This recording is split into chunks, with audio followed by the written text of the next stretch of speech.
Derecho por la invitación a dictar esta charla. El día de hoy vamos a hablar específicamente sobre la cobranza coactiva según el Código Tributario. Voy a empezar a compartir las diapositivas para empezar la charla.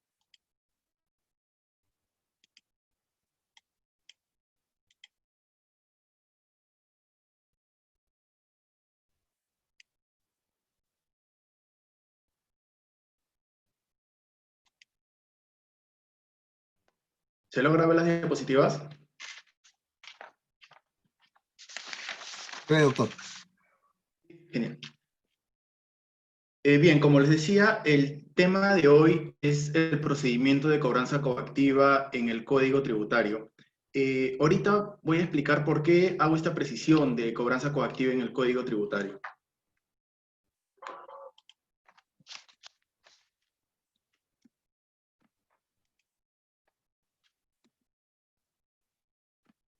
Bien, el temario que vamos a desarrollar, en principio vamos a hablar sobre las nociones del procedimiento de cobranza coactiva, la deuda exigible coactivamente, los sujetos del procedimiento de cobranza coactiva, las etapas del procedimiento coactivo vamos a desarrollarlos, también las medidas cautelares previas, la intervención excluyente de propiedad, que es un tema importante, y otros aspectos jurídicos relevantes para el procedimiento de cobranza coactiva.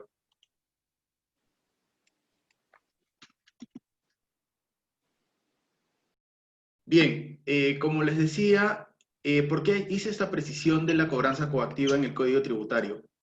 Les explico, la cobranza coactiva en el Perú está regulado en dos normas o en dos normativas principales. La primera es, bueno, el Código Tributario, que es el que vamos a estudiar el día de hoy, y el reglamento el reglamento de cobranza coactiva, que es aprobado por la Resolución de Superintendencia 216-2014 SUNAT. Esta regulación del Código Tributario es la que regula justamente la cobranza coactiva, se podría decir, del gobierno central, representada en este caso por la SUNAT. Y la otra norma principal es la ley 26979. Esta es la ley de ejecución coactiva. El día de hoy no vamos a estudiar esta ley, pero más o menos para que tengan alcance de esta ley, la ley de ejecución coactiva regula lo que es la ejecución coactiva de obligaciones no tributarias, llámese multas administrativas o de repente obligaciones de hacer, como por ejemplo demoliciones, lo que es desmontaje, etc.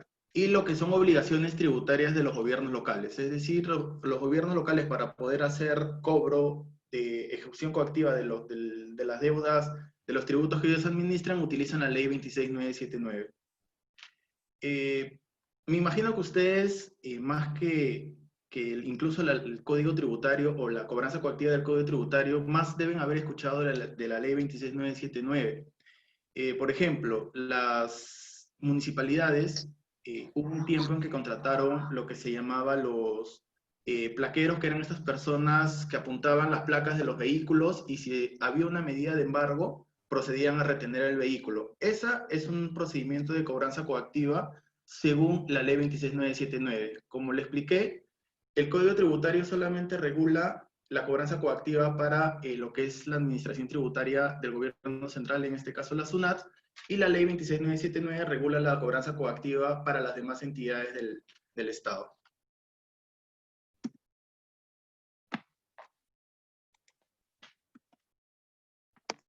Bien, he puesto este cuadro para que más o menos nosotros identifiquemos dónde se encuentra la cobranza coactiva según el Código Tributario.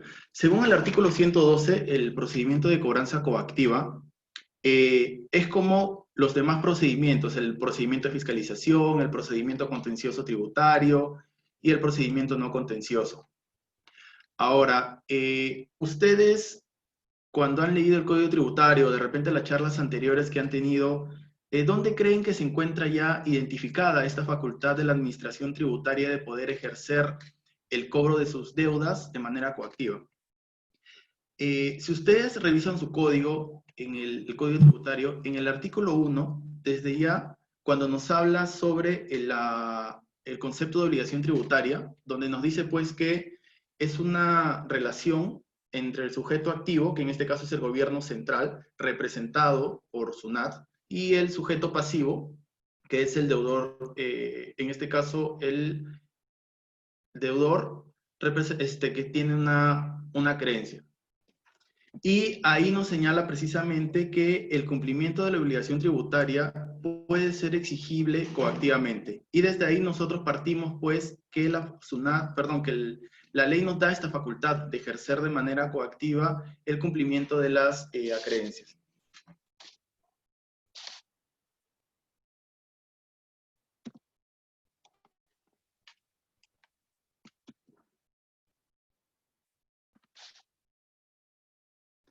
Ahora, ¿qué es el procedimiento de cobranza coactiva?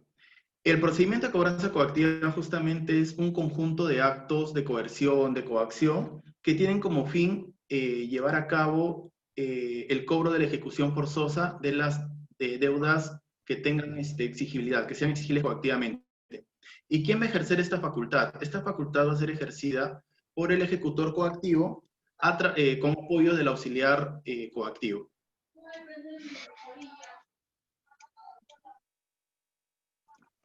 Si ustedes ven en la diapositiva, el término coactivo justamente encierra lo que son las ideas de fuerza, exigibilidad, ser un carácter coercitivo.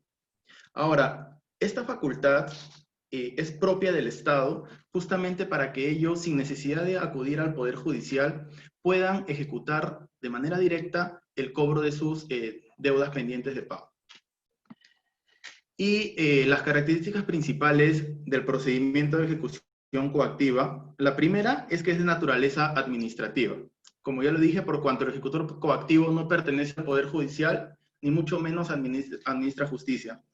Aquí tengo que hacer una precisión. ¿Por qué? Porque existen diferentes modelos de cobranza coactiva a nivel internacional, se podría decir. Por ejemplo, esta es la cobranza coactiva administrativa a la que nosotros aplicamos, que es el ejecutor coactivo inicia el procedimiento y concluye el procedimiento. Hay una cobranza coactiva, se podría decir judicial, que es el juez quien va a encargarse de todo este procedimiento. Esto se utiliza en Brasil, Chile, etc. Entonces, aquí lo que va a hacer el juez solamente va a tomar como título ejecutivo el valor, el valor que contiene la deuda, orden de pago, resolución de determinación. Y existe también un modelo mixto. El modelo mixto, ¿cuál es? Es aquel a través del cual la autoridad tributaria, la administración tributaria, inicia el procedimiento de cobranza coactiva, procede a realizar el embargo, a trabar el embargo, es decir, solamente lo dicta, y cuando ya se va a proceder a hacer el remate o ejecutar el embargo, ya recién asume esta responsabilidad el Poder Judicial o el juez, ¿no? Se debe precisar que la ejecución coactiva no puede, dentro del procedimiento de ejecución coactiva no puede haber ya recursos impugnatorios. Recordemos que ya estamos en un proceso netamente de ejecución, ya el tema de la deuda, de cuestionar el tema de la deuda, eso ya quedó atrás en etapa recursiva, al momento de hacer el procedimiento contencioso tributario, eso ya ha sido resuelto y ya ha sido analizado. Sí se permite acudir al Poder Judicial ya cuando el procedimiento de cobranza coactiva ha acabado. ¿Mediante qué procedimiento? Mediante el recurso de apelación. Y ahí solamente lo que va a poder hacer el juez es analizar el procedimiento, cómo se ha llevado.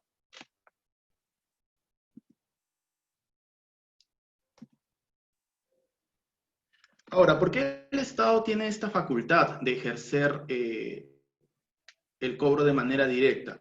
Justamente esta facultad radica en el principio de autotutela. El Tribunal Constitucional nos dice que el procedimiento de ejecución coactiva nace como una manifestación de la autotutela de la administración tributaria, en el sentido de que ellos pueden, de manera directa, hacer efectivo el cobro de o la ejecución de sus actos administrativos. Ahora bien, ¿quiénes son los sujetos del procedimiento de cobranza coactiva? En primer lugar, tenemos al ejecutor coactivo, tenemos al auxiliar coactivo y al deudor. pero este deudor no es cualquier deudor, sino es un deudor con deuda exigible coactivamente. Ahorita vamos a explicar por qué es deuda exigible coactivamente. Aquí podría ingresar también lo que es un tercero, de repente el martillero, el tasador, podrían ser también parte del procedimiento, pero estos son los tres principales sujetos.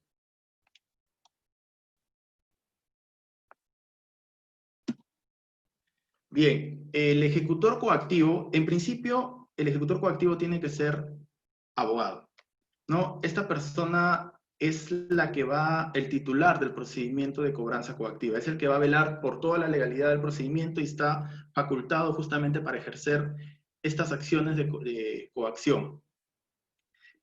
Nos dice que tiene que ser ciudadano, no haber sido condenado, es decir, lo que se busca el perfil de un ejecutor coactivo es que sea una persona proba, con conocimientos, tanto en materia tributaria como en materia administrativa. Y estas son algunas facultades del ejecutor coactivo. En principio, ellos tienen que verificar la exigibilidad de la deuda tributaria. Esta verificación, más que todo, recae sobre el tema ya de forma. Ahorita vamos a ver cuándo una deuda es exigible coactivamente. El ejecutor coactivo, como les dije, al ser el titular del procedimiento de cobranza coactiva, puede ordenar, variar, sustituir las medidas cautelares según él a criterio asuma. Aquí recordemos que el ejecutor coactivo es una especie de estratega de cobranza. El ejecutor coactivo no sigue un parámetro para ejecutar o para dictar medidas de embargo. No hay un orden de ejecutor coactivo. Es en el caso concreto estrategia de cobranza. ¿Cuál va a ser la manera más efectiva de ejecutar esta cobranza de determinado deudor tributario? Bueno, aquí como les dije también, igual el ejecutor coactivo es el único que puede suspender o concluir el procedimiento. Ninguna autoridad, ni administrativa ni judicial, puede ordenar esto, salvo, sí, mandato judicial, pero el ejecutor coactivo como tal es el que procede a concluir o suspender el procedimiento.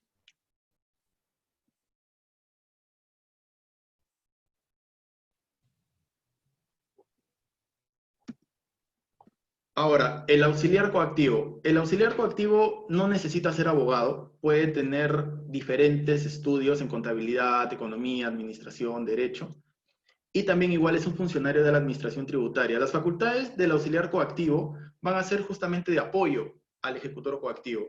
Él igual tiene que ser una persona proba, con conocimientos en derecho administrativo, en derecho tributario. Ahora, el otro sujeto del procedimiento es el deudor tributario con deuda exigible coactivamente. Esta persona va a ser el que va a soportar toda la carga del procedimiento de cobranza, todas las medidas de embargo, toda la acción que ejecuta el ejecutor coactivo a fin de lograr cobrar esta deuda, va a ser ejercida directamente al deudor tributario con deuda exigible coactivamente.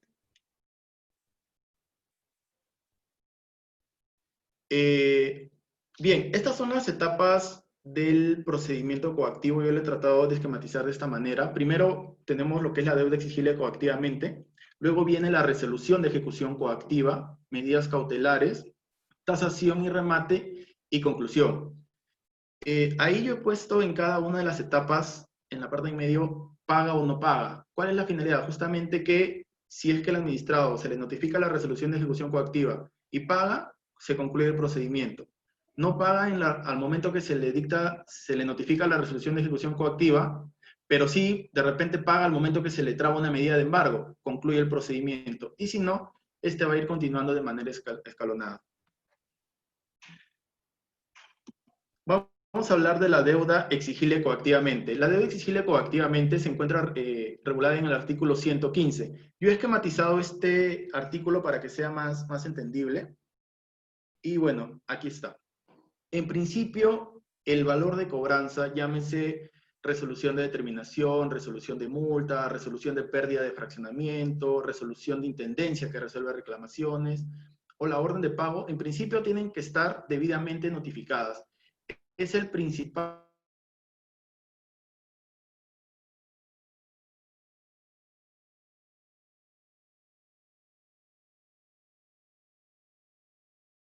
deuda exigida 104 del Código Tributario. Entonces, tenemos deuda exigible coactivamente, ¿cuáles?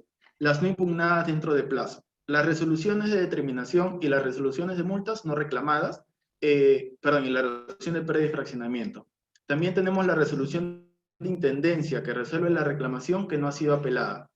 Y aquí hay una precisión. En la resolución de fraccionamiento, igual va a mantener la condición de exigible si es que puede haber reclamado dentro de plazo, pero no paga las cuotas pendientes, igual se considera deuda exigible coactivamente.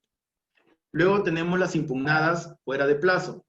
Recordemos que el Código Tributario nos permite a nosotros también impugnar fuera de plazo siempre que tengamos en cuenta el pago de la deuda o la carta de fianza. En este caso, para que sea exigible coactivamente, tú presentas la impugnación fuera de plazo, pero no presentas carta de fianza.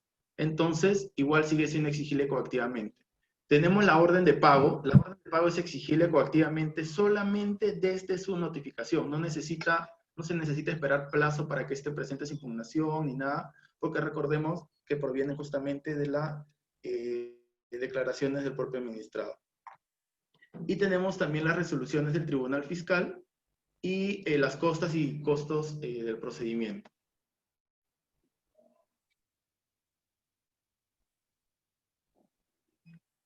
Esto lo quiero dejar de manera clara, por eso lo he puesto separado, que en cualquier caso que se interponga la reclamación en el plazo de ley, la deuda exigible se mantendrá aun cuando el deudor tributario presente un recurso de apelación a la resolución que declare inadmisible dicho recurso. Es decir, yo presento mi reclamación, mi recurso de reclamación fuera de plazo, y la administración tributaria me dice que es improcedente. Y yo presento mi recurso de apelación de una deuda que al final sé que me van a denegar porque ya presenté fuera de plazo.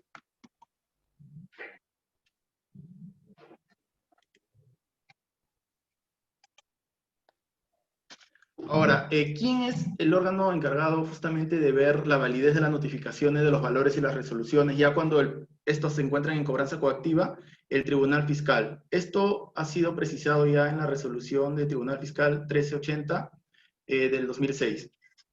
¿Mediante qué vía? Mediante el recurso de queja.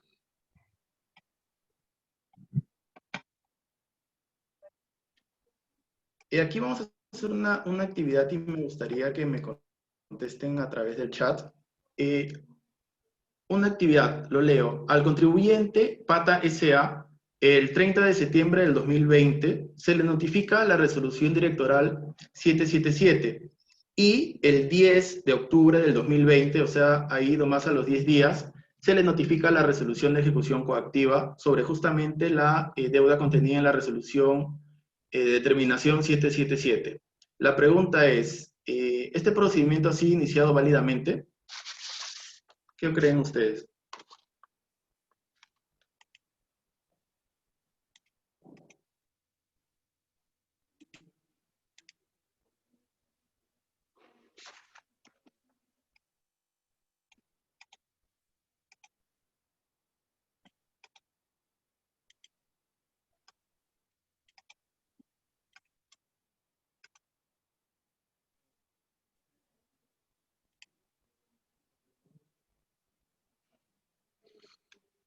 Bien, este procedimiento no ha sido iniciado válidamente. Recordemos que la resolución de determinación tiene un plazo de 20 días para poder ser reclamada. Y si ustedes se dan cuenta aquí, solamente ha pasado 10 días, incluso días naturales, ni siquiera días hábiles. Entonces, este procedimiento de ejecución coactiva no ha sido iniciado de manera correcta.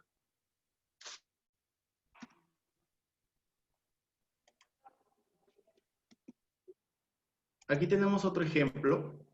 En este caso, es una orden de pago. Igual, el contribuyente Pata S.A. el 30 de septiembre se le notifica la orden de pago 666 y el 10 de octubre del 2020 se le notifica la resolución de ejecución coactiva. Aquí se ha iniciado válidamente el procedimiento de cobranza coactiva. ¿Qué creen?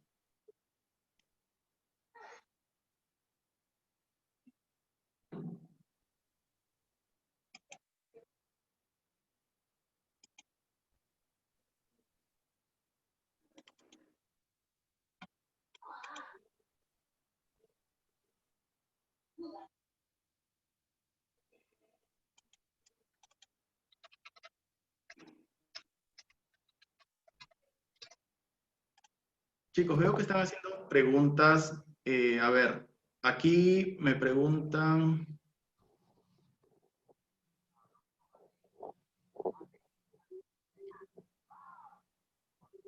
¿Hay diferencia entre deuda exigible y deuda exigible coactivamente? Sí, en principio tenemos que entender que la deuda exigible coactivamente es la que yo ahorita les mencioné. Sin embargo, la deuda exigible es aquella deuda que ya una vez vencidos los plazos que nosotros previos, como por ejemplo la orden de pago, perdón, ustedes presentan su declaración jurada el día 10 de agosto, sin embargo el vencimiento es el día 30 de agosto. A partir del 30 de agosto, si ustedes no pagan, esa deuda es exigible, a partir del 30 de agosto. ¿Pero por qué aún no es exigible coactivamente? Porque no se ha emitido ni la orden de pago, ni ha sido notificada conforme a ley. Es por eso que ahí todavía no es deuda exigible coactivamente, sino simplemente es una deuda exigible, porque no puede aún el ejecutor coactivo ejercer esa facultad de cobro.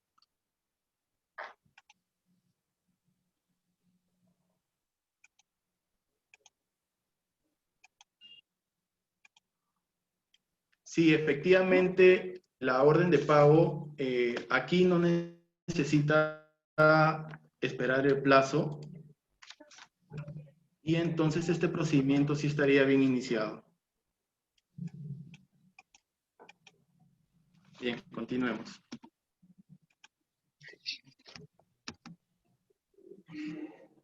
Inicio del procedimiento coactivo. El procedimiento de ejecución coactiva se va a iniciar con la notificación de la resolución de ejecución coactiva. Nosotros conocemos esta resolución como la famosa REC. Esta resolución de ejecución coactiva lo que va a contener es un mandato de cumplimiento en donde se le otorga al deudor tributario un plazo de 7 días hábiles para que cumpla con pagar la deuda. Y se le dice que en caso no pague, se procederá a trabar las diferentes medidas de embargo. Entonces, quien inicia el procedimiento de cobranza coactiva es el ejecutor coactivo. Chicos, disculpen, están haciendo un poco de bulla.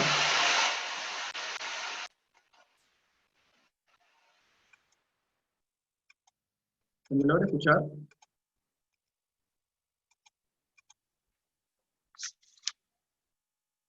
Bien, continúo. Entonces, el inicio del procedimiento de ejecución coactiva, de cobranza coactiva es iniciado por el ejecutor coactivo justamente mediante la notificación de la red, en donde, como ya les expliqué, hay un mandato de cancelación con la precisión que en caso no cancele en el plazo de 7 días, él podrá trabar diferentes medidas de embargo. ¿Cuáles son los requisitos de la red? Primero, el nombre del deudor, el número de orden de pago o la resolución de cobranza, la cuantía del tributo o la multa, y también se tiene que precisar el periodo que corresponde.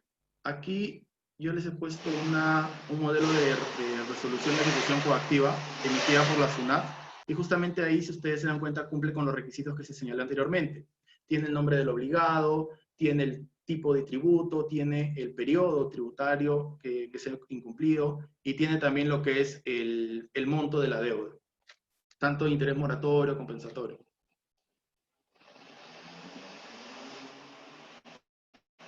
Ahora bien, les he puesto aquí resoluciones del Tribunal Constitucional donde se cuestiona la notificación conjunta de la REC. Chicos, ¿me logran escuchar bien? Disculpen.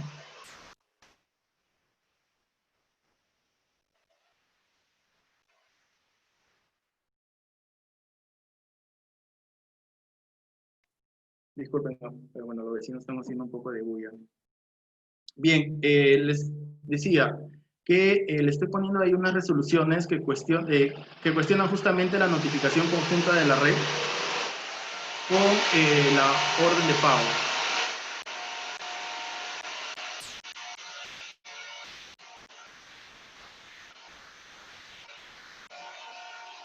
¿Qué es lo que dice estas resoluciones del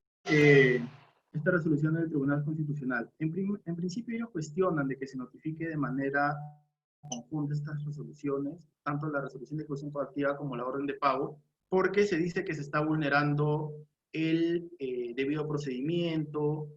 ¿Y por qué creen ustedes que pasa esto? ¿Alguien podría decirme por qué consideran de que el Tribunal Constitucional manifiesta esto? Miren, más o menos les explico cuál es el pronunciamiento en sí. ¿Recuerdan que les dije que la orden de pago es exigible coactivamente al día siguiente, es exigible coactivamente una vez notificada? Y recordemos que las notificaciones surten efecto al día siguiente justamente de que han sido notificadas.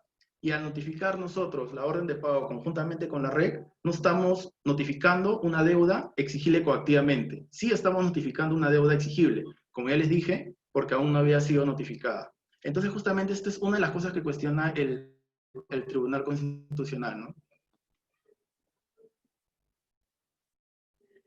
Como les dije una vez transcurrido el plazo de 7 días, si el ejecutor coactivo verifica que no se ha cumplido con pagar la deuda, él ya se encuentra facultado para trabar medidas cautelares.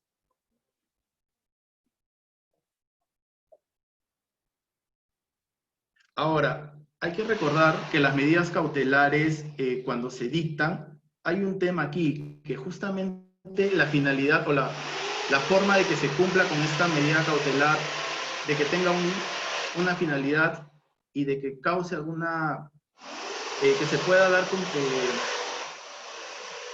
Chicos, ¿me logran escuchar bien? Disculpen.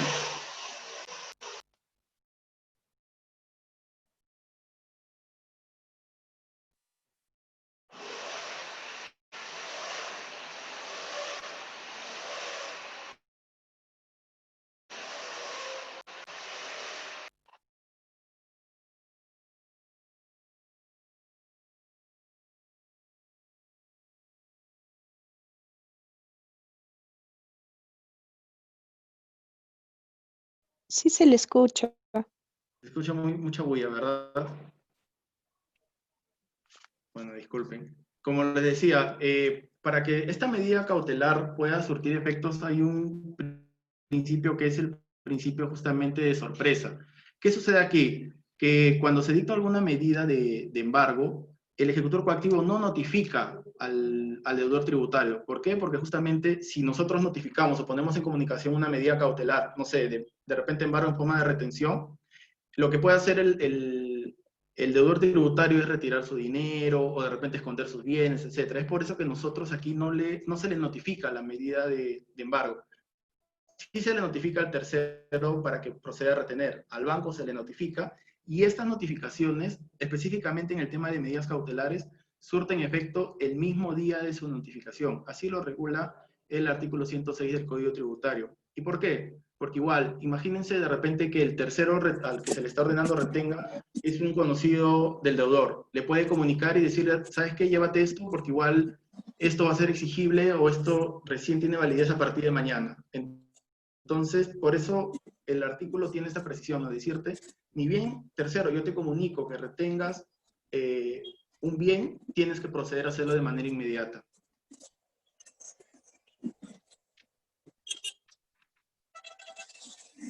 Y como les dije, bueno, como les había señalado anteriormente, que el ejecutor coactivo es una especie de estratega de la cobranza. ¿Por qué? Porque él va a proceder a hacer diferentes indagaciones a efectos de buscar cuál es la medida de embargo más adecuada. Y también, como les dije, las notificaciones de las medidas de embargo, una vez que se le notifica al tercero, recién se le va a poder notificar al deudor tributario. Hay que evaluar también los costos-beneficios. ¿Cuál es la medida de embargo que resulte más beneficiosa y que genere menos costos, tanto para la administración como para el deudor? Y en el caso de si se va a proceder a hacer embargo en forma de depósito con extracción, hay que priorizar no embargar o no traer hacia los depósitos de SUNAT bienes perecederos. Podemos solicitar el deserraje a través de autorización judicial, y al momento que se trae las medidas de embargo, se tiene ya que calcular la deuda, incluidas las costas y gastos coactivos. Aquí donde dice que puede trabarse medidas concurrentes hasta el momento que se asegure el pago, esto también fue cuestionado a través del Tribunal Constitucional. ¿Por qué? Porque anteriormente lo que hacían los ejecutores dictaban medidas de embargo por doquier. Por ejemplo, trababan una medida de embargo en forma de retención por 5.000 soles de la deuda, y lo que hacían una notificación masiva. A los 10, 15 bancos notificaban, reteme 5.000 soles, 5.000 soles, 5.000 soles, 5.000 soles. Entonces, si ustedes se dan cuenta, si se suma toda esa deuda, al final se están trabando medidas de embargo por 50.000 soles, por decir así, por 25.000 soles. El Tribunal Constitucional ya dejó en claro que lo que tienen que hacer es, primero se traba una medida de embargo, si no surte efectos, se procede a trabar otra medida de embargo. No pueden haber medidas cautelares activas por un monto mayor a la deuda de cobranza. Y estas son las medidas de embargo, son las de intervención, depósito, inscripción, retención y, bueno, la medida cautelar general. Esta medida cautelar el Código Tributario, como le dije, es una especie de estrategia que busca el ejecutor coactivo. El embargo en forma de intervención afecta a los ingresos o información sobre los ingresos del deudor. ¿Cuáles son los tipos de embargo en forma de intervención? En recaudación, en información y en administración de bienes. En recaudación es a través del cual lo que hace el ejecutor coactivo es afecta directamente los ingresos del deudor en el lugar del cual estos perciben. ¿Cómo procede esta medida de embargo en forma de intervención en recaudación? Lo que hace el ejecutor coactivo es, a través del auxiliar coactivo o a través de un interventor en cobranza, va al domicilio del deudor. Imagínense que es una tienda de ropa, y lo que se hace es ahí, el interventor del auxiliar coactivo se instala en la caja, se le notifica la resolución y se procede a hacer el arqueo inicial. Es decir, ¿con cuánto inició las ventas del día? Por ejemplo, 300 soles. Se procede a hacer esa medida, hacer ese arqueo de caja inicial, y el interventor se queda durante todo el día justamente del deudor. Y al finalizar el día, o a los 2 o 3 días, se procede a hacer el cierre de caja. Ese dinero es el que ingresa para imputar la deuda de cobro.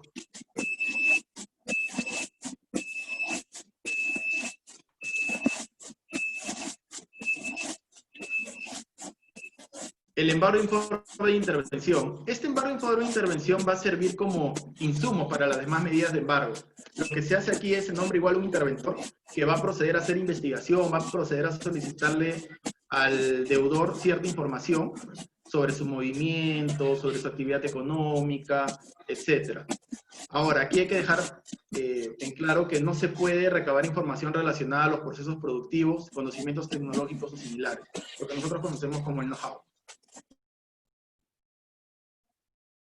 Embargo en forma de intervención de administración de bienes. Aquí igual se nombra un interventor en administración, quien justamente va a asumir la calidad de administrador de la, no sé, de repente de un negocio de exportador, etcétera. Él va a asumir la calidad del administrador y se va a encargar justamente de darle movimiento a este negocio a fin de justamente cautelar el tema del pago de la deuda. Otra medida, otra forma de embargo es el embargo en forma de depósito.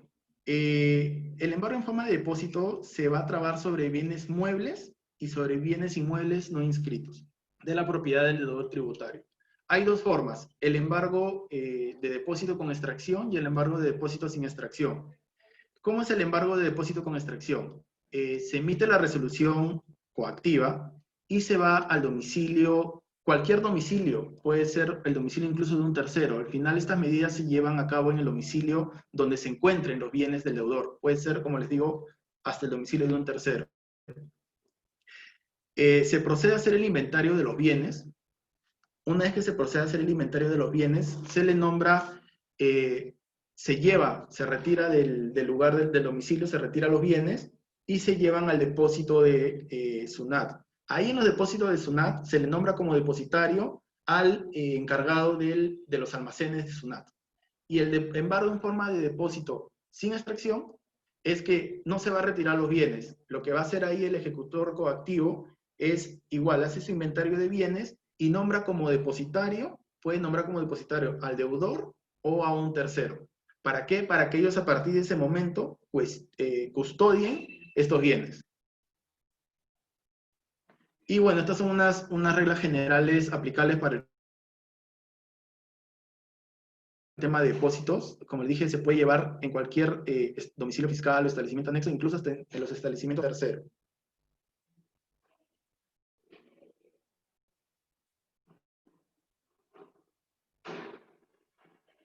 El embargo en forma de inscripción, lo que se va a hacer aquí es afectar un bien registrable, llámese inmuebles, vehículos, etc.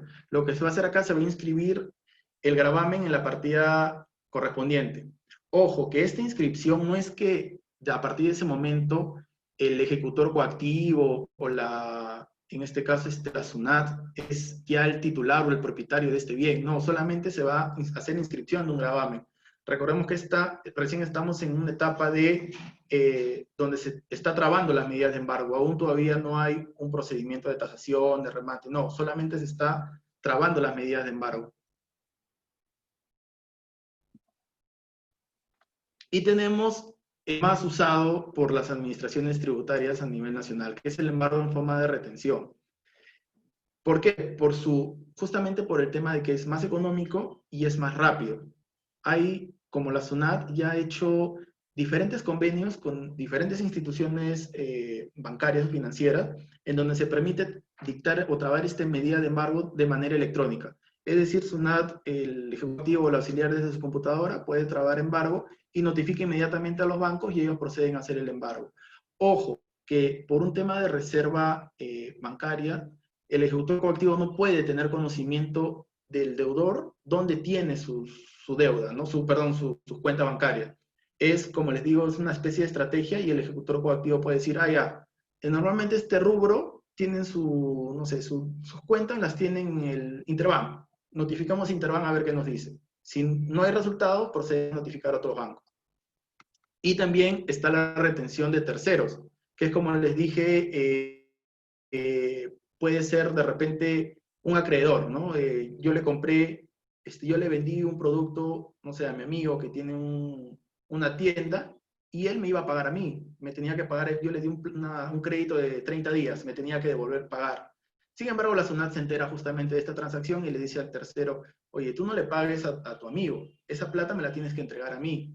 Y el tercero ya está obligado a partir de ese momento a retener este dinero y entregárselo a la SUNAT.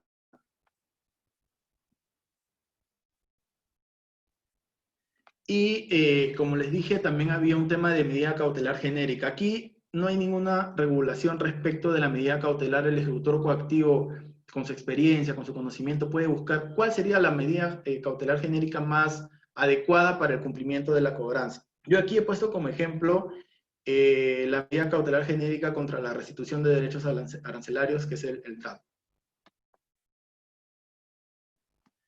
Chicos, ¿hay preguntas?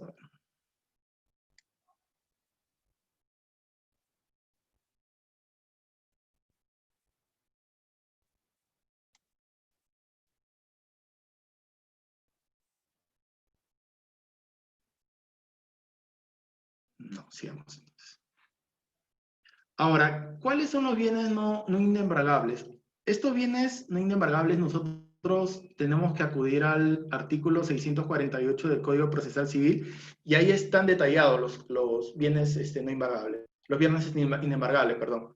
Tenemos lo que es los bienes constituidos en patrimonio familiar. Recordemos que es justamente cuando no sé, un inmueble es utilizado específicamente para casa habitación. Pero recordemos que este patrimonio familiar tiene que ser constituido ante notario o ante el juez, ¿no? Una vez que ya se constituye como patrimonio familiar ese bien, o ese inmueble ya es un inmueble que no puede ser embargado. Las prendas de uso personal, libros, los vehículos, máquinas, utensilios, que son indispensables para el ejercicio de la profesión. Las insignias decorativas, los uniformes de las Fuerzas Armadas. Y las remuneraciones. Siempre, y ustedes deben haber escuchado que muchas personas creen que las deudas, que las remuneraciones no son embargables, y sí son embargables. Hay un porcentaje ahí, ¿no? Que es primero tenemos que analizar el tema de la unidad impositiva tributaria y después ver la unidad de referencia procesal. Ahorita voy a hacer un ejemplo para que se pueda entender esto mejor, ya para más o menos entender justamente esta figura de las remuneraciones, que es un tema que usualmente se escucha, ¿no? Que a veces uno dice, me han embargado mi cuenta bancaria, pero esta cuenta es de haberes, no pueden retenerme mi cuenta bancaria.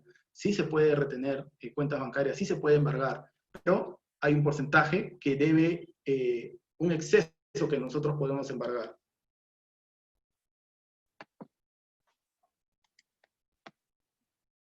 Justamente este es el ejemplo, ¿no? Como recordemos, perdón, hay que tener presente que el máximo a retener es un tercio del exceso de la unidad impositiva, unidad de referencia procesal. Entonces, acá hay un ejemplo. El señor Julio Bascuñán percibe una remuneración de 5.000 soles y en octubre del 2020, dentro del procedimiento de cobranza de SUNAT, se retiene 2.000 soles por la deuda tributaria. Tenemos que tener presente que, como ya les dije, se puede retener solamente un tercio del exceso. Entonces, nosotros solamente, según este ejemplo, lo máximo que podríamos retener como SUNAT es 950 soles, no 2.000 soles como se había procedido a retener. Entonces, justamente es una medida de embargo que no está de acuerdo a lo que no se puede ser, a lo que no puede ser embargado.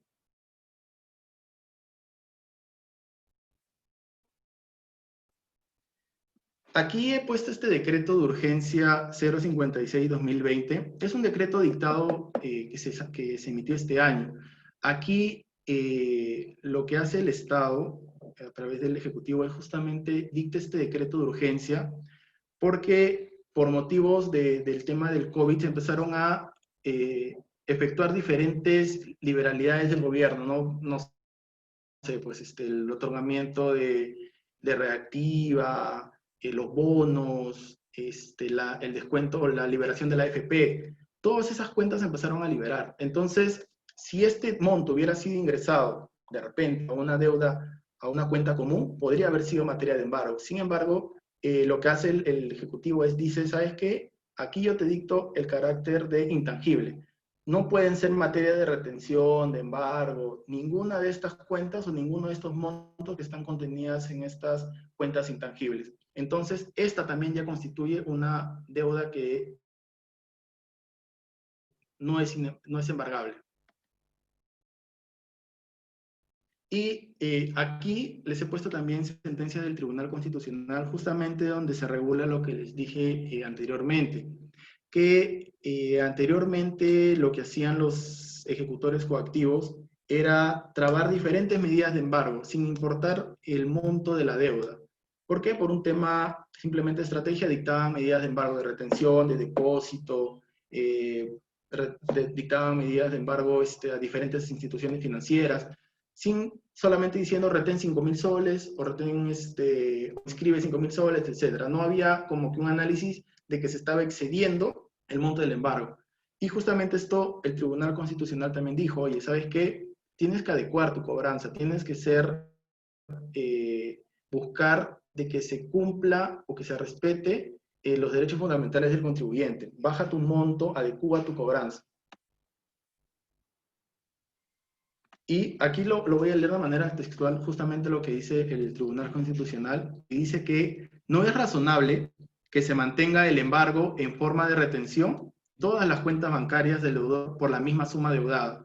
Justamente el tema de notificaciones masivas a los bancos, a pesar de que la deuda se encuentra asegurada con el embargo en una sola de ellas. Y aquí, ¿cuál era el sustento de SUNAT? La SUNAT lo que decía era, oye, pero por si acaso yo he dictado diferentes medidas de embargo y no las he levantado porque no han surtido efecto. Y eso también el Tribunal Constitucional dice, oye, no, tú no puedes ampararte en decir que porque no ha surtido efecto, ya puedes dictar otra medida de embargo. No, primero tienes que hacer la disminución o levantamiento de esa medida cautelar y recién proceder a trabajar otra medida. Esta resolución del Tribunal Constitucional se las he mandado a través de la coordinadora para que le puedas hacer llegar, porque es una jurisprudencia que asentó muchos criterios respecto a la cobranza coactiva y fue como que reguló el acto del ejecutor coactivo. Bueno, este es un resumen. Igual les pido que lean esta sentencia porque es una sentencia, como les digo, que regula bastante el tema del comportamiento del ejecutor coactivo y le exige, se adecúa a ciertas actuaciones que busquen respetar el derecho, los derechos del debido procedimiento, bueno, etc.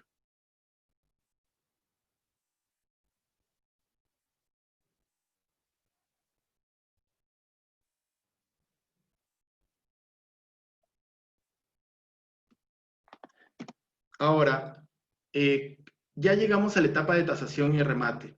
Como le dije, si el deudor tributario no ha cancelado su deuda, pese a que se le ha notificado la resolución de ejecución coactiva y se le ha otorgado un plazo de 7 días, pese a que se le dictó medidas cautelares, no paga o esta no ha pagado, nosotros procedemos a hacer la tasación y remate. Pero para llegar a este punto, nuestras medidas cautelares tienen que haber surtido efecto. O sea, es decir, se dictó un embargo en forma de depósito con extracción y sí, efectivamente se pudo dar, se efectuó, se llevó a dar a cabo este depósito en forma de extracción.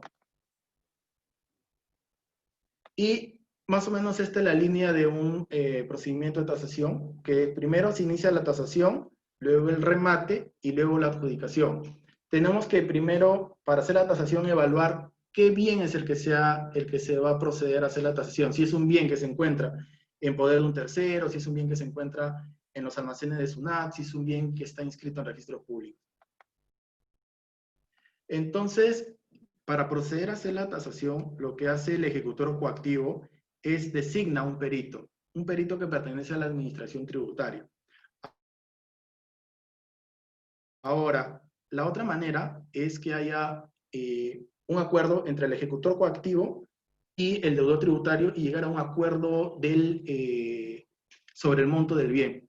Y también lo que va a pasar aquí es que en el caso que el ejecutor simplemente diga no estoy de acuerdo con esto, ya procede a designar el perito, que es un funcionario o alguien perteneciente a la administración pública, a la administración tributaria, perdón.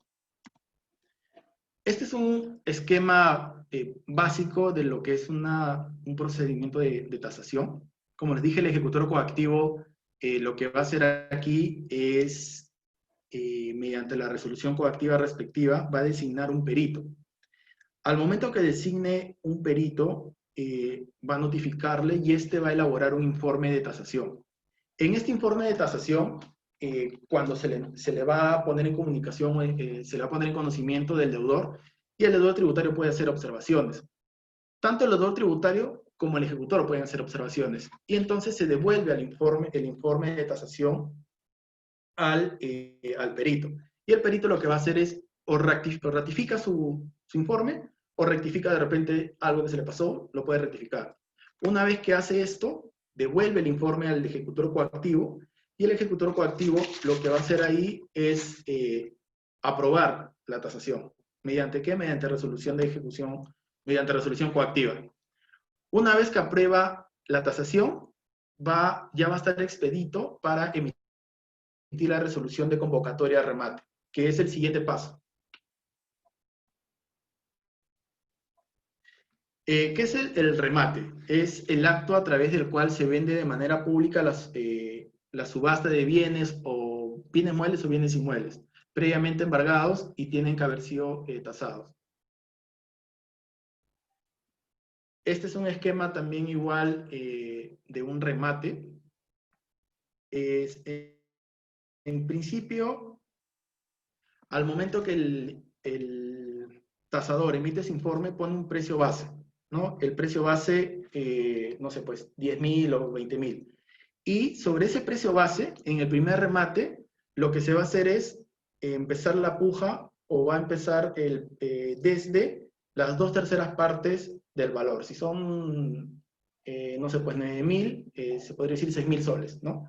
Y en el caso que en el primer remate no haya postores o no se logre adjudicar el bien, se procede a hacer un segundo remate, y en ese segundo remate el precio base va a ser igual, los 2/3 menos el 15%. Y si no hay, viene un tercer remate, y en el tercer remate, lo que son bienes muebles no tienen precio base. Y lo que son bienes inmuebles, el precio base va a ser las 2/3 partes del bien, menos el 15%, menos el 15%.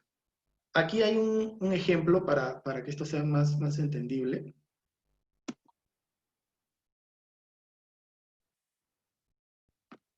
Aquí tenemos un ejemplo. Como les dije, en el informe, el tasador puso como precio 90.000 soles, que cuesta, en este caso, la casa.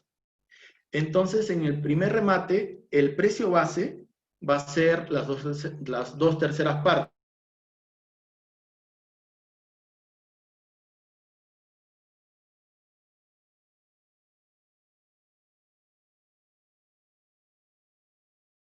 Si no hay, procede con un cada remate, etcétera, ¿no? Y el precio base ya va a ser las 2/3 partes menos el 15%. Es decir, nuestra tasación era 90.000, pero el precio base de las 2/3 partes era 60.000, menos el 15% de 60.000, que es 9.000 soles, nuestro precio base va a quedar en 51.000 soles. Y en el caso que igual no haya no haya postores en el segundo remate, no se logra adjudicar el bien, viene el tercer remate. Y en ese tercer remate hay un descuento adicional que es el 15% de los descuentos anteriores. Es decir, las 2/3 partes menos el 15% menos el 15%.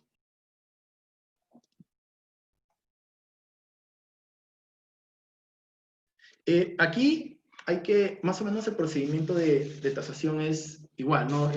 Hay un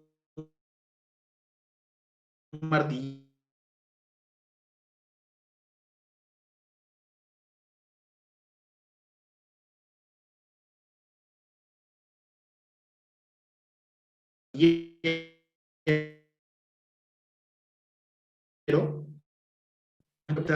vamos a decir, ¿quién da más?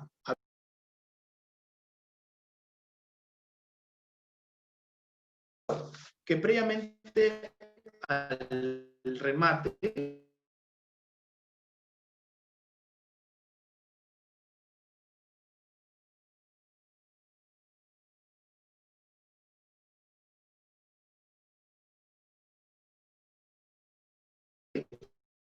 lo que hacen los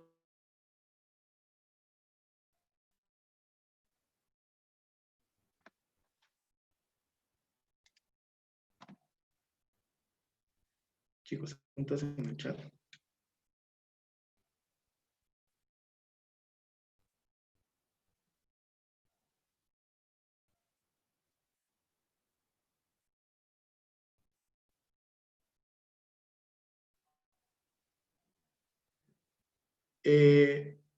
Sí, perdón, aquí respondiendo el tema de los bienes inembargables, efectivamente nosotros hay que tomar en cuenta que como ejecución coactiva o como ejecutor coactivo no podemos afectar la actividad productiva de una empresa. No sé, imagínense que la empresa fabrica zapatillas y tiene una sola máquina de producción de zapatillas, y nosotros no podríamos trabar una medida de embargo en forma de depósito con extracción y llevarnos esa máquina con la que esta empresa fabrica zapatillas. Lo que se hace ahí es se traba una medida de embargo en forma de depósito sin extracción, pero puede haber variación después de 30 días porque ya se le pone en conocimiento del deudor tributario: oye, ¿sabes qué? Mira, como primera advertencia, yo he visto que tu máquina es la que tú utilizas para fabricar tus zapatillas y con eso tú generas tus ingresos. Y te voy a hacer un depósito sin extracción y tú vas a ser el depositario. Pero si tú en 30 días no me cancelas, yo te voy a hacer una variación de la medida y me voy a llevar tus bienes a través de un depósito con extracción. Entonces, no se puede afectar la actividad productiva, pero hasta un determinado punto, ¿no? Siempre y cuando como que se les dé ciertas facilidades al deudor para que cumpla con pagar esta deuda.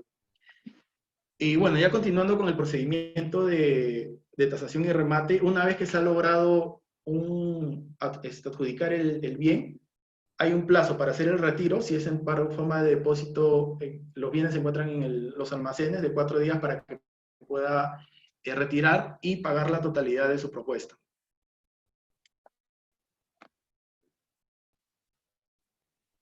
Otro tema importante dentro del procedimiento de cobranza coactiva es la intervención excluyente de propiedad, lo que algunos en el Código Civil se conoce como tercería excluyente de propiedad.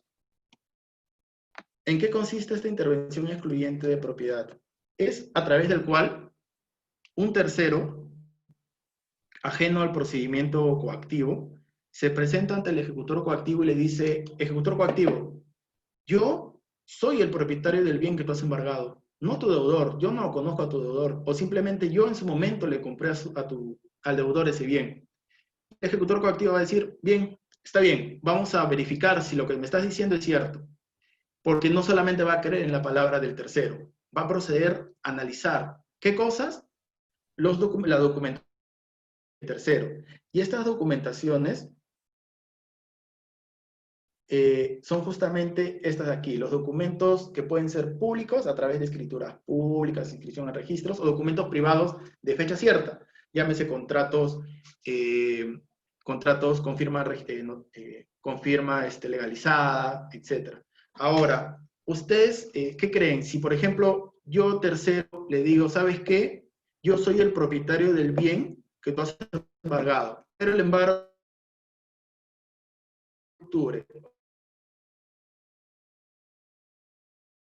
documento privado de fecha cierta, con firma legalizada, etc. ¿Ustedes creen que del bien tengo que levantar la medida? ¿Ustedes creen que esta intervención funciona así? ¿Qué opinan, chicos?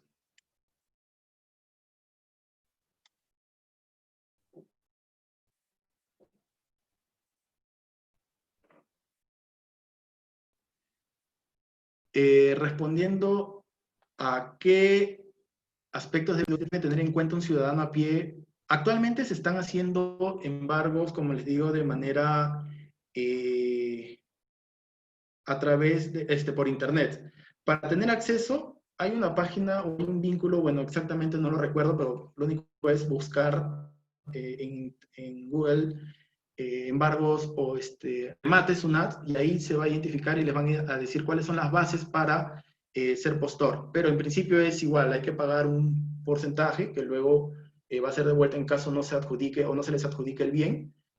Pero en este caso no hay martilleros, no actúa el ejecutor, no, porque solamente es un procedimiento a través de internet para hacer el remate. Si desean mayor conocimiento de esto, como les digo, ustedes pueden ingresar a la página de SUNAT y vincularse al tema de remates por internet, y ahí van a encontrar todo el detalle de cómo es el proceso.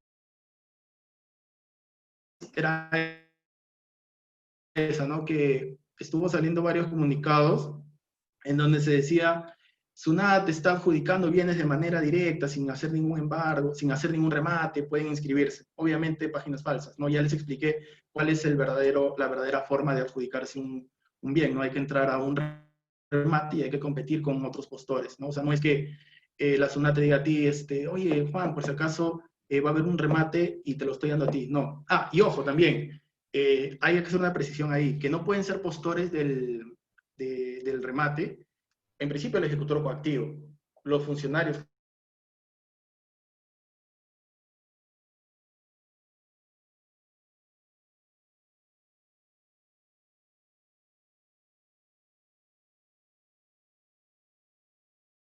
el martillero, parte del procedimiento del procedimiento coactivo.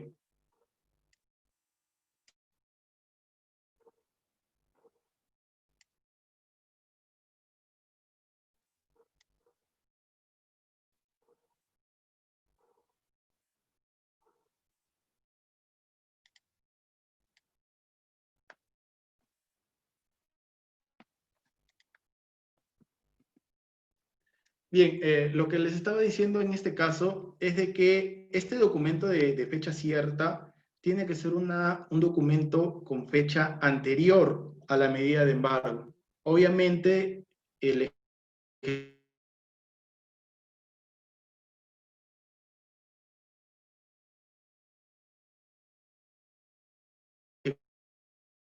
coactivo no va a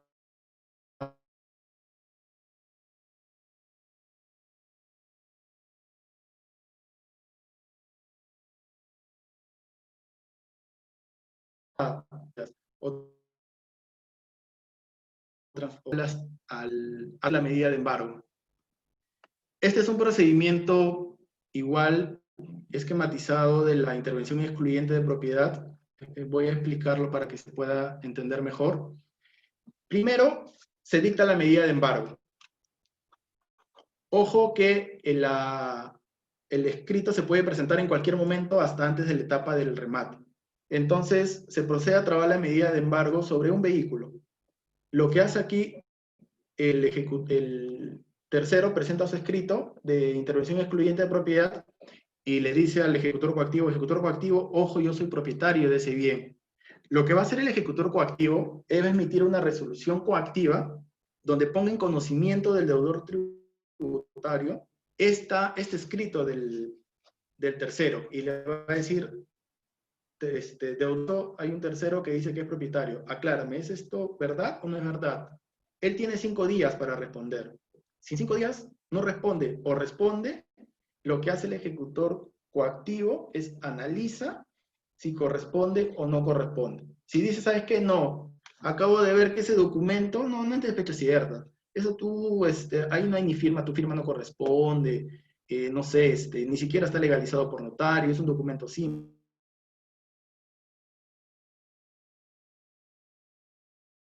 No, que le deniega, presenta en principio a SUNAT. Y SUNAT, en el plazo de 10 días, procede a elevarlo al Tribunal Fiscal. El Tribunal Fiscal tiene 20 días para resolver este procedimiento de intervención excluyente de propiedad. Ahora, si corresponde, es decir, si le da la razón al tercero, le notifica o le dice al ejecutor coactivo, ¿sabes qué ejecutor coactivo? Efectivamente, este tercero, si es el propietario, procede a levantar la medida de embargo. No a concluir, porque al final aún no se ha ejecutado, no se ha cumplido con el pago de la deuda, solamente a levantar la medida de embargo para que este tercero no se vea afectado. El procedimiento de cobranza sigue contra el deudor. Ahora, si el tribunal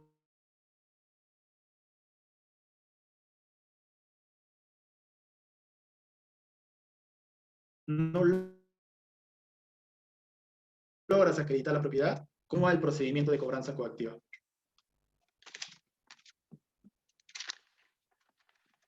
Y ahora, si este tercero, no sé, pues presenta información inexacta, falsa, falsifica documentos, en principio que puede tener responsabilidad penal, hay un tema de una infracción tributaria, que justamente la contenida en el artículo 177, inciso 6, que es proporcionar a la administración tributaria información no conforme con la realidad.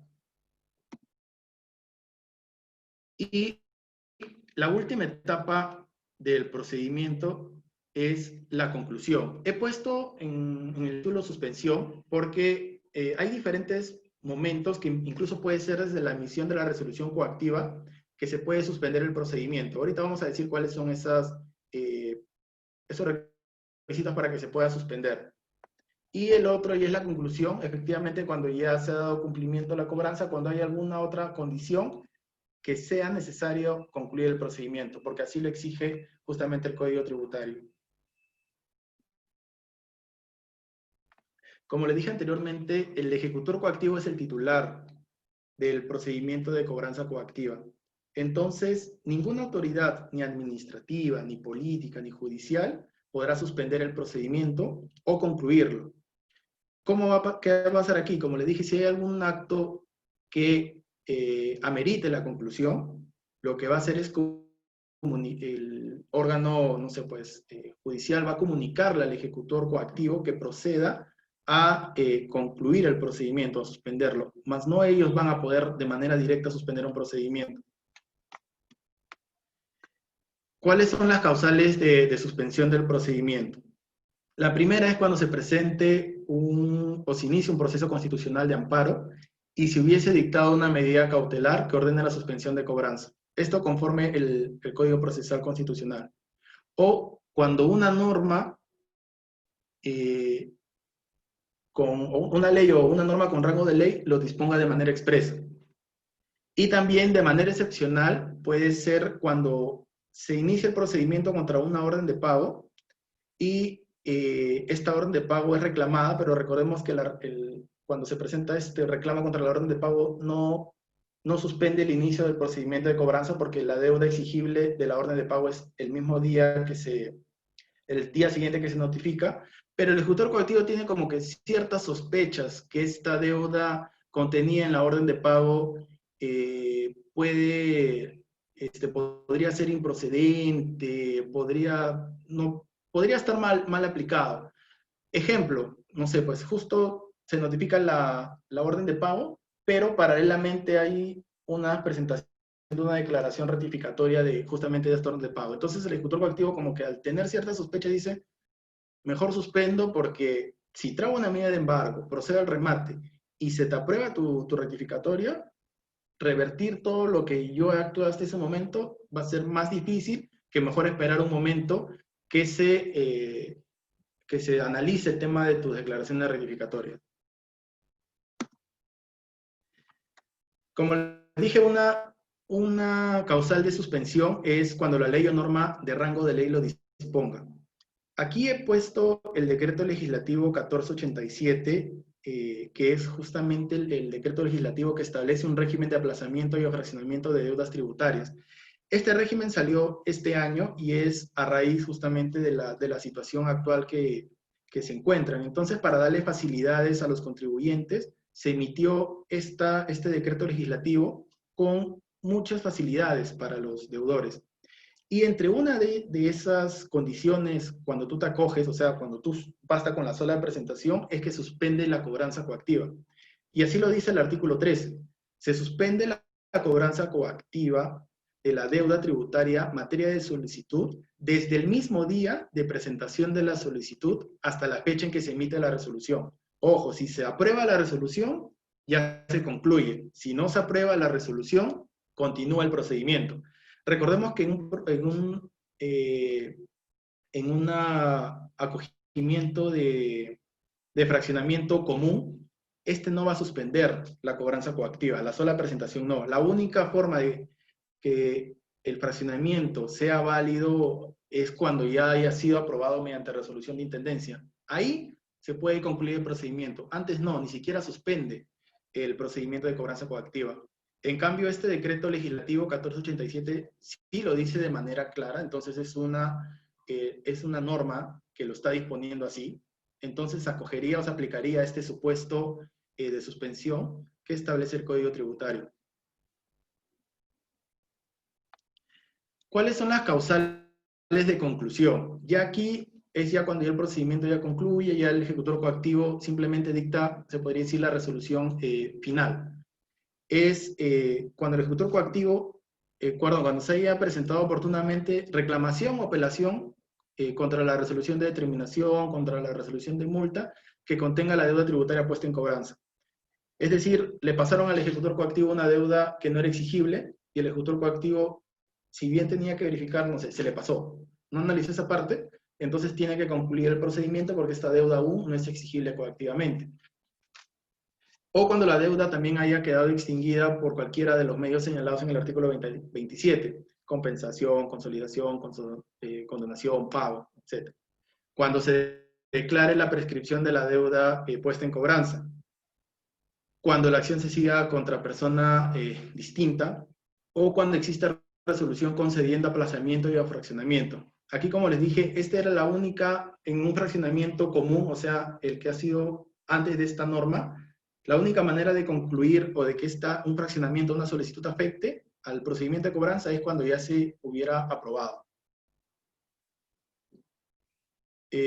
Bueno, cuando la ley o otra norma lo disponga, o cuando el deudor tributario hubiera presentado reclamación, vencido los plazos, pero presentando su carta fianza, que también es una facultad, o también dentro de la etapa recursiva se permite hacer esto, ¿no? Como les dije al inicio, tú puedes presentar tu recurso impugnatorio fuera de plazo, siempre que cumplas con acreditar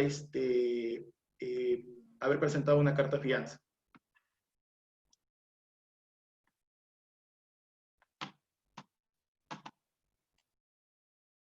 ¿Hay alguna pregunta?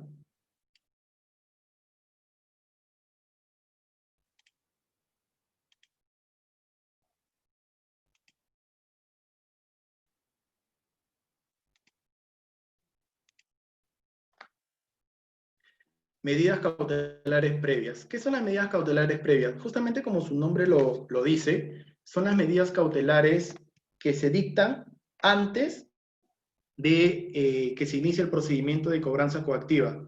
¿Y por qué?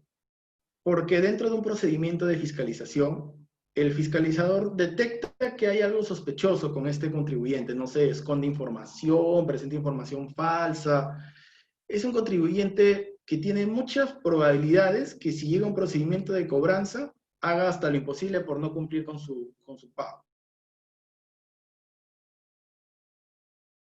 Estas acciones que ya el deudor, o perdón, en este caso el que está siendo fiscalizado, puede estar ejecutando, dan ciertas sospechas, como digo, que no se va a cumplir. Entonces lo que se hace aquí es se comunica al ejecutor coactivo que es muy probable que al inicio de la ejecución coactiva ya no sé, pues el administrador ya no tenga bienes, no se haya transferido, etc.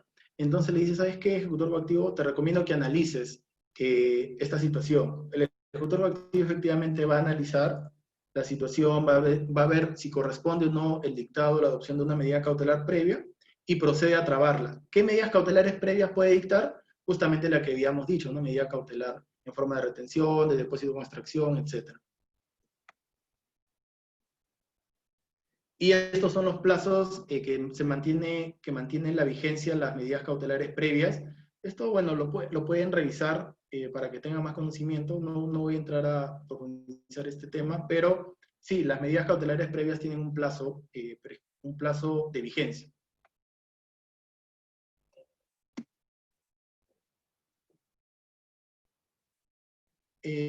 Ahora, ¿por qué pongo por separado el tema del recurso de queja? El recurso de queja viene a ser una especie de facultad que tiene el administrado de acudir al tribunal fiscal cuando sienta que se está vulnerando el debido procedimiento. Y también aplica para el tema de cobranza coactiva. Entonces, como le dije, el deudor tributario, no sé, él siente que se ha iniciado el procedimiento no cumpliendo con las formalidades, recurso de queja. Él considera que no será notificado adecuadamente un procedimiento, una actuación del ejecutor coactivo, recurso de queja. Más o menos eso es lo que tiene la finalidad de este recurso de queja. Como les dije, aquí dentro del procedimiento de cobranza coactiva no se puede presentar recurso de reclamación, no se puede presentar recurso de apelación, porque recordemos que ya el tema de la deuda, la discusión de la deuda ya fue anterior, ya se concluyó, ya el administrado tuvo la oportunidad a través del procedimiento recursivo de cuestionar el tema del monto de la deuda o que él no se consideraba deudor. Sin embargo, ya cuando esto queda finiquitado, ya solamente el ejecutor, como les dije, como si fuera un acto ya propiamente de ejecución, procede a realizar todo el procedimiento de cobranza coactiva.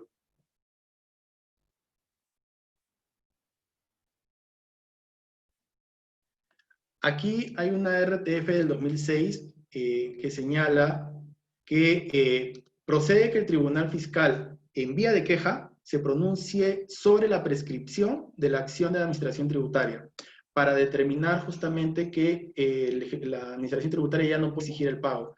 Pero debemos tener en cuenta que previamente tiene que comunicar el deudor al ejecutor coactivo sobre la prescripción. ¿Por qué? Porque se puede creer de repente, no sé, que han pasado 8 años y ya no se puede cobrar una deuda en ejecución coactiva. Y no, porque recuerden que la prescripción tiene que ser, en principio, solicitada por, en este caso, el deudor, y tiene que haber una aprobación respecto a la prescripción.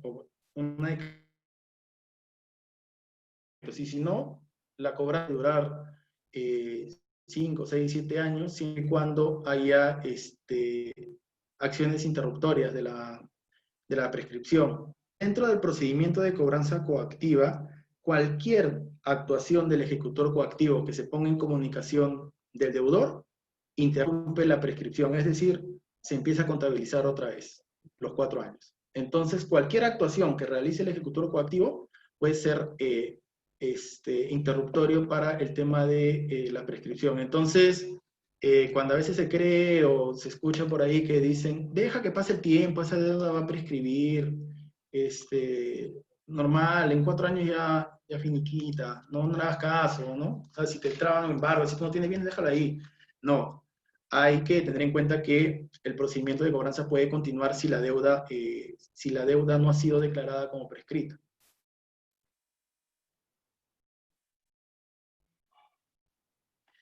Hay una resolución del Tribunal Fiscal, la 628 de 2016, que dice que no procede la conclusión del procedimiento de cobranza coactiva de la deuda contenida en los valores en materia de cobranza cuando no se haya acreditado que la deuda en materia de cobro haya sido declarada prescrita. Y es justamente lo que les dije, ¿no?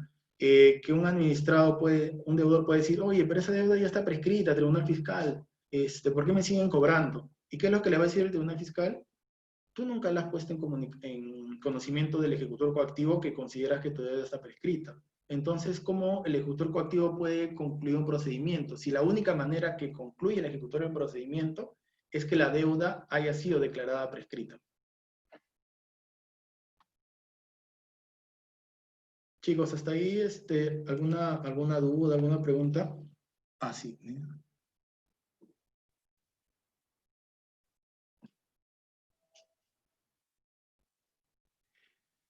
Manuel pregunta, si me encuentro en un procedimiento de ejecución de cobranza coactiva, ¿la solicitud del fraccionamiento suspende o tengo que esperar la resolución de fraccionamiento? Manuel, como comenté, hay dos tipos de fraccionamiento. Se podría decir el fraccionamiento convencional, que es el que actualmente nadie está acudiendo, y el fraccionamiento que salió este año. El fraccionamiento convencional, con la sola presentación de la solicitud, no suspende la cobranza coactiva, no la suspende. La única manera que se suspenda es cuando ya se aprobó la resolución justamente que apruebe el fraccionamiento. En cambio, este fraccionamiento que se dio este año, sí suspende la cobranza coactiva. ¿Por qué? Porque así lo establece la norma. Suspende la cobranza coactiva hasta que se resuelva. Si se resuelve aprobando, concluye el procedimiento. Si se resuelve denegando el fraccionamiento, continúa el procedimiento de cobranza coactiva. Ahora hay que tener en cuenta que este fraccionamiento, según información propia de SUNAT, pues han acogido un promedio de 70,000 contribuyentes, 70,000 sí más o menos, y incluso se ha prorrogado hasta diciembre, creo, el plazo que tienen los administrados, los deudores para poder acogerse a este fraccionamiento. Creo que en principio fue solamente hasta junio, y hasta junio habían como 50,000 que se habían acogido al fraccionamiento, y ahora que se ha ampliado, pues hay un promedio de 70,000, y me imagino que llegará hasta 100,000 personas que se van a acoger a este fraccionamiento. Entonces, como les digo aquí, sí procede, con este nuevo fraccionamiento sí procede la suspensión, ni bien el administrado presenta la solicitud de fraccionamiento. Pero una vez que acabe, se podría decir, toda esta situación, todo va a regresar a la normalidad y nuevamente va a efectuarse el tema de que si tú presentas tu solicitud, ojo, no hay suspensión de plazo.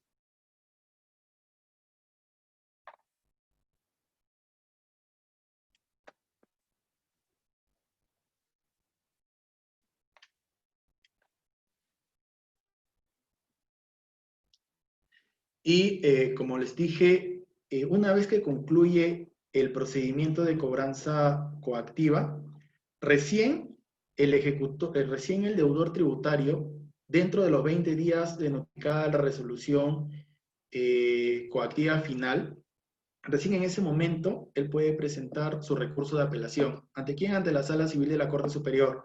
Ahora, la Sala o el Poder Judicial ya no va a analizar el fondo del del procedimiento. Lo único que va a hacer es analizar la forma como se llevó a cabo el procedimiento de cobranza coactiva.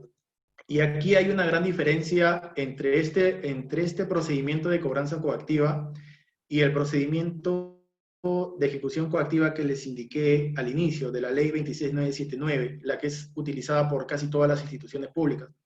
En esta ley de ejecución coactiva de la 26979, hay una situación un poco que ponen en desventaja, se podría decir, a las administraciones tributarias locales, que es la revisión judicial del procedimiento coactivo. ¿Cómo funciona esto? Como yo les dije aquí, la única manera que tú acudas a Poder Judicial en el tema del Código Tributario es que concluya el procedimiento de cobranza coactiva.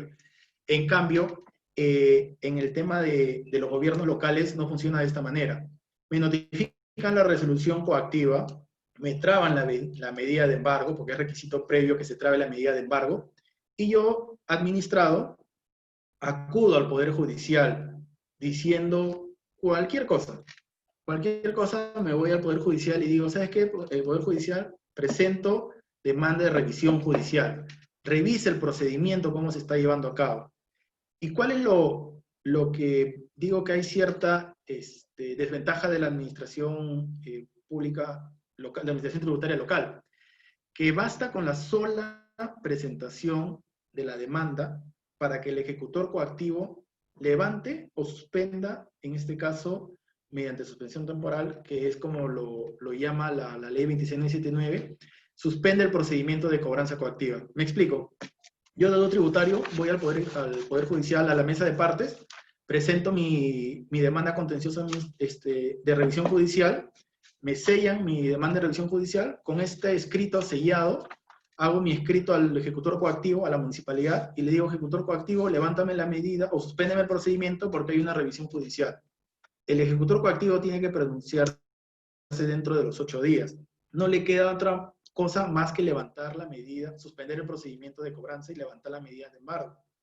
¿Y qué pasa si cuando este administrado presenta su demanda de revisión judicial, simplemente no cumple con los requisitos y le declaran inadmisible, improcedente? Ya se levantó las medidas, ya de repente el deudor pudo haber retirado sus bienes, pudo haber retirado su dinero. Entonces, justamente, eso es, como les digo, la desventaja que hay con la ley 26979, que si ustedes tienen la oportunidad de revisarla, háganlo, porque hay muchas entidades públicas que se regulan bajo esta ley 26979. Y hay esta salvedad, como les digo, el tema de la revisión judicial. Ahora, ¿por qué hay esta diferencia? Al final no existe un análisis, se puede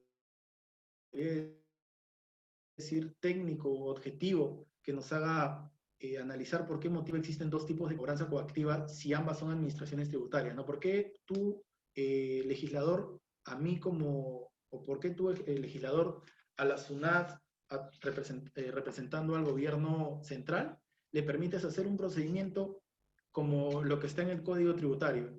Y hasta incluso el Código Tributario, por remisión, le dice, tú, SUNAT, puedes reglamentar tu procedimiento de cobranza coactiva. Y así lo dice de manera específica el Código Tributario.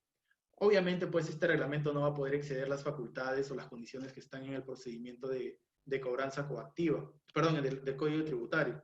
En cambio, los gobiernos locales no tienen ninguna de esas posibilidades. Tienen que adecuarse a lo que está establecido en la ley 26979.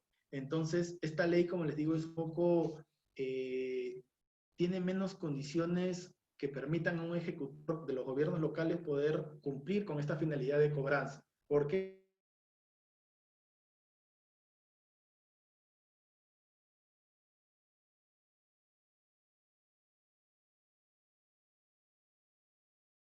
Escrito de revisión judicial puede, sobre la revisión judicial, y dice, continúese con el procedimiento. Y el ejecutor coactivo vuelve a trabar otra medida de embargo, y lo que hace el deudor es vuelve a presentar otra revisión judicial. Y es un círculo vicioso de nunca acabar. Entonces, cuando se conversa esto con los ejecutores coactivos de los gobiernos locales, justamente ellos muestran esa como que molestia porque existe, pues, como les digo, dos procedimientos de ejecución coactiva, de cobranza coactiva distintos, ¿no? Uno para los gobiernos, las administraciones tributarias de los gobiernos locales, y otras para la administración tributaria del gobierno central. Como les digo, no hay un análisis o no hay nada objetivo que permita explicar cuál es el motivo, ¿no? No sé, de repente las administraciones tributarias locales, el legislador considera que pueden ser abusivas, no sé, no se me ocurre nada. Si ustedes de repente como análisis o les sirva para en algún momento hacer de repente algún artículo o eso, podrían investigar e indagar por qué hay esta diferencia, ¿no? De la cobranza tanto para gobiernos locales como para gobierno central.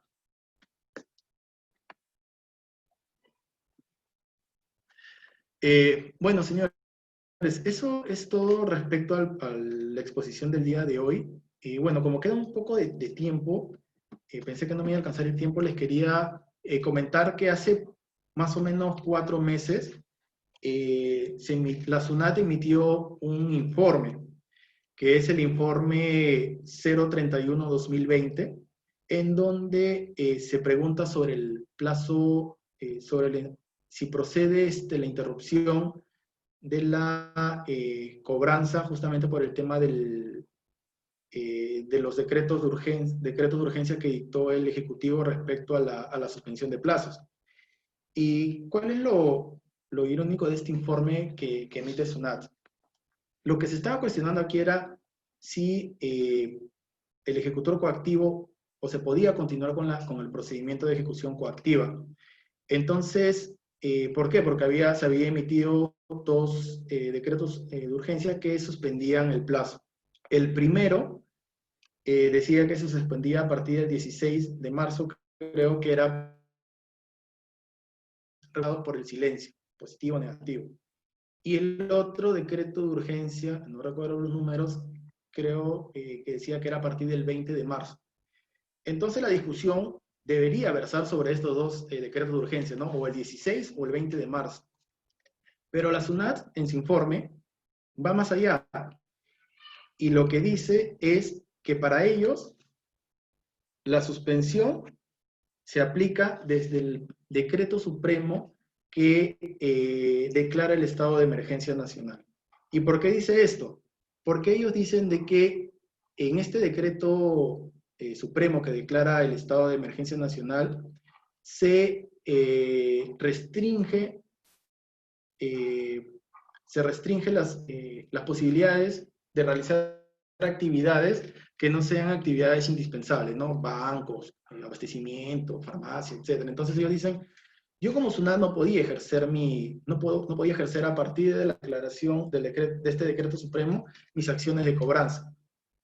Y puede que de repente en gobiernos locales, otras entidades, pueda que esto sea así, pero en SUNAT al final sus procedimientos están prácticamente digitalizados. Las notificaciones coactivas se hacen de manera digital, las medidas de embargo se hacen de manera digital. En cambio, las municipalidades de repente sí se pueden haber visto afectados con esto. ¿Por qué? Porque recordemos que el Código Tributario o los actos administrativos del Código Tributario siempre van a ser eficaces desde que se notifica el acto administrativo. Entonces, los gobiernos locales normalmente contratan service o ellos mismos notifican a través de sus notificadores personales, pero ellos no podían salir a campo. Entonces, para ellos de repente puede aplicar, ¿no? En cambio, para SUNAT, por ahí como que no resulta válido este análisis. Sin embargo, yo creo que sí podría aplicarse desde la adopción del segundo decreto de urgencia, que era que suspendía ya los plazos de todos los procedimientos administrativos. Bueno, ahora sí, chicos, eso es todo. No sé si tengan una duda adicional, la pueden realizar a través del chat para poder contestarles. Y en caso no tengan dudas o alguna pregunta adicional, muchas gracias por su atención. Sé que es sábado y normalmente uno lo destina por otras cosas, pero me parece genial que hayan destinado estos últimos 3 sábados y los posteriores para poder, pues, justamente capacitarse y conocer más de los procedimientos tributarios. Espero, pues, haber cumplido las expectativas de ustedes y cualquier duda les estoy dejando mi correo para poder responderla si es que de repente no se animan a preguntarla a través de este medio. Pero ojo que tienen que ser preguntas generales, no, no me vayan a preguntar casos específicos, oye, mi hijo me lo han embargado, ¿cómo puede ser? No, esas cosas no. De manera general, yo les puedo contestar y, bueno, muchas gracias a todos ustedes y a los organizadores.